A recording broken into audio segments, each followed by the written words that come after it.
साथियों, सरकार एक बहुत बढ़िया एक लेजिस्लेशन लाई। उसने कहा कि प्रधानमंत्री, मुख्यमंत्री, मंत्री, कोई भी व्यक्ति अगर किसी भी चार्ज पर, ईडी सीबीआई नहीं, जो लोग सोशल मीडिया पे लिख रहे हैं, किसी भी चार्ज में अगर वो जेल जाता है, अगर 30 दिन जेल में रहता है तो 31वें दिन उसको रिजाइन करना पड़ेगा। ऐसी जरूरत क्यों पड़ी होगी सरकार को? इसलिए कि इधर कुछ ऐसा हुआ, केजरीवाल भाई साहब जेल चले गए, जेल से सत्ता चलाने लगे, सत्ता सुख भोग रहे हैं, सारी फैसिलिटीज भोग रहे हैं, वहां से सरकार चल रही है। मनीष सिसोदिया भी ऐसा कर रहे थे, बाद में उनसे रिजाइन करवा दिया, उसके पहले जैन कर रहे थे। तो ये परिपाटी ऐसी बनती चली जा रही थी कि भविष्य में कोई भी मंत्री जेल चला जाए, उसके बाद वो रिजाइन ही नहीं करेगा। वो मंत्री बना हुआ है, जेल में है, जेल की सुविधाएं भोग रहा है, मंत्री की जितनी सुविधाएं वो सब भोग रहा है।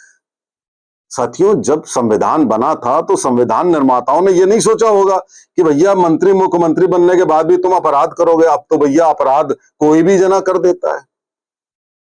यही अरविंद केजरीवाल जब वहां पे अन्ना आंदोलन कर रहा था तो उस समय ये बोल रहे थे कि भाई साहब पहले रिजाइन कर देना चाहिए, उसके बाद आप चार्जेस से जब फ्री हो जाइए, मुक्त हो जाइए तो दोबारा आ जाइए, इसमें क्या दिक्कत है। ये आदमी चीख चीख के, ये आदमी ये बात कहता था, चीख चीख के, पहले रिजाइन करो, पहले अपने आप को दोष मुक्त साबित करो, तब आओ। और अपने में क्या किया, अपने कैबिनेट में क्या किया? आज यही आदमी सबसे पहले बोल रहा है कि भाई साहब ईडी सीबीआई से अंदर करवा दिया जाएगा और उसके बाद जो है भाई साहब इस तरीके से मुख्यमंत्री की कुर्सी छीन ली जाएगी। साथियों, 48 घंटे अगर एक सरकारी कर्मचारी जेल में रहता है तो उसकी नौकरी चली जाती है, सस्पेंड हो जाता है वो, यानी कि वो ठीक है। और आपने अगर सत्ता हथियाई है, आप सत्ता की कुर्सी पे बैठे हुए हैं, तो ऐसा नहीं होना चाहिए। ऐसा हो गया तो लोकतंत्र की हत्या हो गई। अरे भैया, अमित शाह जी, अडवाणी जी और आपके वो जॉर्ज फर्नांडिस जी, जितने, अरे दर्जनों एग्जाम्पल हैं जिन्होंने जरा सा चार्ज लगते ही उन्होंने रिजाइन कर दिया था। अब ये नई पर पार्टी बनती चली जा रही है कि भाई साहब हम रिजाइन नहीं करेंगे, हम जेल से चलाएंगे। अब आप देखिए कि विश्व का सबसे बड़ा प्रजातंत्र में एक जेल में बैठा हुआ अपराधी सरकार चलाएगा। आप सोचिए कि इसके आगे जेल में तेजस्वी यादव भी जाएंगे, लालू यादव ऑलरेडी हैं, पता नहीं कैसे बाहर घूम रहे हैं। तो इस देश में क्या क्या होगा? इस देश में फिर ये होगा कि सारे अपराधी राजनीति में आएंगे, उसके बाद जेल जाएंगे, फिर जेल से वो सरकार चलाएंगे और जनता इस तरीके से देखती रहेगी। वही जनता जो जाति के आधार पर इनको चुनती है, क्योंकि जनता की नजर में भ्रष्टाचार कोई अपराध नहीं होता है। वो मान के चलते हैं कि अगर किसी मंत्री ने भ्रष्टाचार किया है तो उसको करना चाहिए, इसीलिए तो गया है वो, इसीलिए तो मंत्री बना है वो। जनता कहती है, हम सुनते हैं रोज जनता से यही कहते हुए, हम जनता सुनते हैं लालू यादव को डिफेंड करते हुए, राहुल गांधी को डिफेंड करते हुए, लालू यादव को डिफेंड करते हुए, सबको डिफेंड करते हुए जनता को सुनते हैं, सोशल मीडिया पर सुनते हैं कि अरे भाई साहब फलाना भी करता था, फलाना भी करता था, तो इसने भी करा तो क्या गलत हो गया, तो करना चाहिए। साथियों, बहुत अच्छा विधेयक है ये, शुरुआत है ये। और आप जो लोकपाल बिल लाते थे उसमें आप क्या करते थे? लोकपाल बिल में भी तो यही प्रावधान होता था कि प्रधानमंत्री के भी विरुद्ध में हो सकता है, जिसको लेकर के बहुत गड़बड़ी होती थी, जिसको लेकर के मानती नहीं थी कांग्रेस सरकार की कि प्रधानमंत्री को नहीं लाओगे, तो इस चक्कर में नहीं बन पाता था। तो यही जो जन लोकपाल और जो अपराधियों को रिजाइन करना चाहिए, ये सब बातें कहने वाले केजरीवाल जब खुद पे पड़ी तो अब वो कह रहे हैं लोकतंत्र की हत्या है। अच्छा, एक बात और साथियों, कि कांग्रेस और जितने भी विपक्ष वाले हैं, जो इंडी अलायंस वाले, ये सोचते हैं कि हमेशा मोदी जी की ही सरकार रहेगी, हमेशा बीजेपी की ही सरकार रहेगी। यानी कि ये सोचते हैं कि हमेशा बीजेपी की रहेगी तो इसलिए हम अपोज करें। भैया, तुम भी आ सकते हो सरकार में।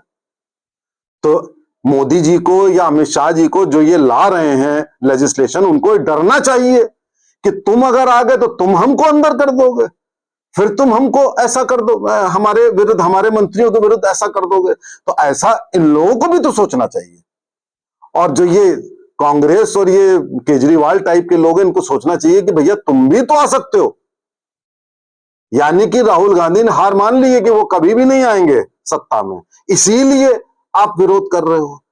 तो साथियों, आप जरा देखिए इस देश में क्या क्या हो रहा है कि भाई साहब अपराधी को सजा नहीं दे सकते। अरे भाई, सजा ना तो सरकार देती है ना ईडी सीबीआई देता है, सजा कोर्ट देती है। मोदी जी जब गुजरात में थे, इतनी कोशिश कर ली कांग्रेस और सोनिया गांधी ने, लेकिन बाल बांका नहीं कर पाए।